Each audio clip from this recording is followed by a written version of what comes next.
Welcome to the Redefining Sales podcast. I'm Abby White. This is Sales Bites. Welcome. This is our snack size podcast for you to get your teeth stuck into. Up first, we have Chris Muddell, who is the #1 BDM for Employsure.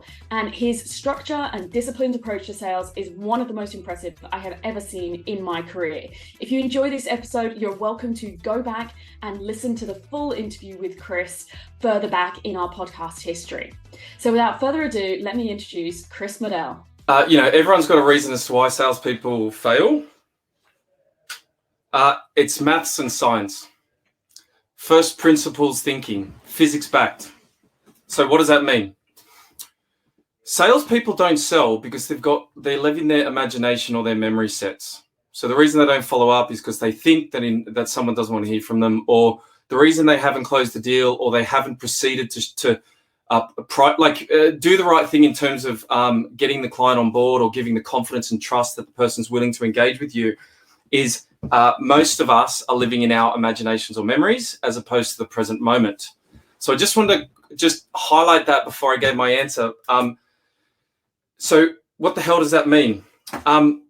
Sales to me is a great game, and it's a fun game. I love games and I win games. I've been like that since a kid, right? I'm very competitive. So that's really helpful in a sales role. Now, my numbers, just to be very clear with you, how have I automated success over 9 years where I can confidently rely on exactly what income I'm getting paid, sales I'm making, and the amount of time and energy I need to put into every week or year? My disciplines are a recipe that works, and I've been testing it for 9 years. And guess what? 9 years, I've had the same average results. I'll tell you exactly what they are.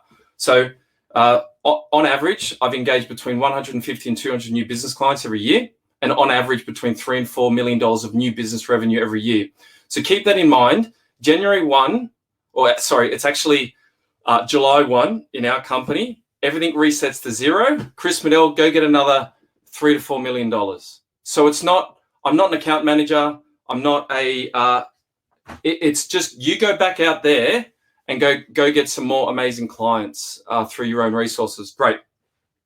I'm heavily supported with our company too, by the way. Employers now got 1,000 employees, more than 29,000 clients. So I'm heavily supported with a lot more resources than I had compared to the knocking, phone calling that I had to do for my very first client. No one had any idea who we were when I first started on Employsure. So very, very different as a startup compared to a established corporate business driving very high value. So the maths every single year is 25 meetings booked in the diary, 10 will reschedule, 15 will sit. I convert 30% on average for 9 years, which means I get 5 clients a week. Over the year, that's 150 to 200 new clients. On average, our client size is $22,000 to $25,000 multiplied by the amount of clients I've got on board, which is between $3 to $4 million a year. So I've codified it to the point where top of the company, #1, year 1, 2, 3. Then I had family. And I'm like, I'm only going to work 8 hours a day, 2 hours in the morning for the kids, 2 hours in the evening with the kids. So I purposely probably had more than $100,000 dip in my income so that I could time block for my family. So everyone thought, oh, Chris Muddell's not the top anymore. He must have lost his edge. Okay. Then anyway, 5 years later, my kids have had so much of me, probably too much, that we got our dream home, beautiful brand new home. It looks great, et cetera, and I said to my wife and my family, are you happy if I go back in the marketplace and eat this mortgage for breakfast? Can I please?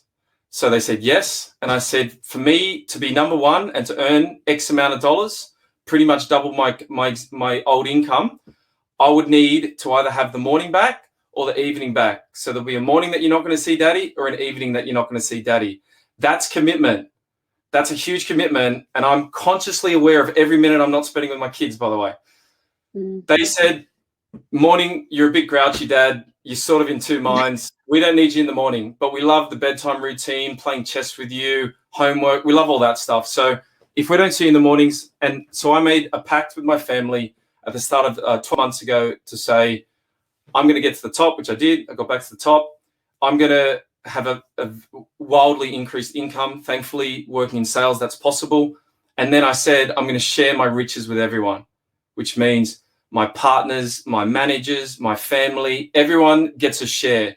So literally percentages of what comes in is distributed. Like it just comes in, goes, comes in, goes. It's still a sacrifice. And it's one that I don't have to make, but it's a commitment that I made. So my numbers have been the same over 9 years, where I know that if I put an additional 2 hours a day in, that's going to drive more than a 30 to 40% return on my results. That'll bring me from position number 12 out of 120 BDMs to position number 1. It's all gamified. And what do I do? Sunday, we're talking. So, sorry, the results last quarter. So what they correlated into last quarter is 60 new business deals, $1.2 million worth of revenue, 180 new businesses sat with. That's not including all the second meetings and 2,000 plus phone calls, whatever else I was doing. My conversion rate was 30%, and that was it. So, right, that was based on 25 meetings, 15 sat, 5 deals. So, start of this quarter, we start in lockdown. 1st of July, 2021. It's now the 7th of July. We're in lockdown for 7 days. Guess what? Guess how many meetings I've got in my diary for this week on Sunday? One meeting in my diary at the moment I woke up. So what did I do? So why do I have one meeting? Because we're in lockdown. Okay. Yes. Circumstances do actually happen, and lockdown does affect you, but it doesn't affect me because I know my disciplines and I've got a commitment. I've made a commitment. So as part of that commitment is that Sunday that I spent with my family doing ferries and all the fun stuff, I said to my family, I need to meet on my commitment because my commitment's number 1. I've talked to you about my commitment. You've accepted my commitment. You've respected my commitment. And I need to let you know that I'm going and I have to wipe off the Sunday because of it. So all day Sunday, I'm filling out my diary. So between Monday and now Wednesday, 3 days, I've secured 8 new clients and 110 grand worth of revenue from having one meeting in my diary on Monday. So now I'm at the top of the week, the month, and the quarter out of nothing. So, for anyone that says that can, it's COVID, and it's we're in lockdown and blah, blah, blah, blah, blah. Yeah, I absolutely agree with you. First principles thinking, though, is, okay, great. That was a memory 3 seconds ago. So here we are. What are we going to do? And then that's what I was doing on Sunday. So can you unpack that a little bit? Because I'm really curious around some of the tactics of going from essentially one meeting to then 3 days later, when we're now talking, that incredible outcome. And I think the question on everyone's mind right now is how? Like how did you do that? So can you unpack that a little bit for us around some of your go-to tactics? Yes, good question. Okay, so I've got lots of tactics. The first one is to rigorously go through everyone that you've sat with, whether it's your open pipeline, your closed loss clients, whether it's your partners. I've got 117 referral partners. Anybody that you know in your Rolodex would be a good opportunity to have a meeting with that week because there's nothing else to do, right? So I'll be completely honest, Abby, you may have been in that 25. Yes. I may have called you and I don't believe in I prefer when people come inbound as referrals and they're in a position where they want to buy prior to going outbound. I much prefer the inbound methodology, the referral methodology, than the out. So the pull versus push marketing, pull versus push. I prefer marketing campaigns. Let's call them referral campaigns, right? People that know me, like me, want to use our business because they know someone that's used a business. So I much prefer the marketing approach, which is your approach, right? So basically I just contacted all the people I knew, and what I'll do is, or I would actually put them in my diary as to, I'm going to sit with you. So they don't know it yet. They don't know it because I'm not going to call them on a Sunday. So I stacked my diary full of 25 people that I'm going to see And then in my mind, I'm going to have meetings with them and they're going to sign up. So although it sounds a bit crazy, and I'm going to say that person I met 3 weeks ago that was sort of 50-50 on the fence, I'm going to have a meeting with him at 9 o'clock and with an intention to engage him as a client. So as an example, one of those leads came from a quote that I sent 5.5 months ago via our DocuSign system. I went through the existing DocuSigns outstanding. I called them all. Do you want to come on board? You know, we've got this great discount at the moment. Yeah, of course. Yeah, it's fine. Let's do it. That's one reason. Another one, I've got pipeline. So because I sit a lot of meetings, I've got like hundreds of people in the pipeline. So I said, look, I sent a proposal. Did you want to get on board today? Yeah, that sounds good. And then it's cadence down, right? So the people that I've got agreements out for, people I've sent proposals for, people that have had an interest in the service, people that have been referred to us, people that have called on inbound marketing channels, people that have gone into closed lost, people that are seminar campaigns, different marketing routines, and then finally cold called leads, and then call Abby. You know what I mean? Like anyone that I know that I've met with that may want to meet with me, I'll call you. But I'll be completely honest, the chance of you signing up versus the other people first is going to be lower. So it's not that I don't prioritize you. I absolutely want you to come on board as a client, but I've got the respect that you already know what I do. You know me, and if and when that's appropriate, you'll reach out. Yep.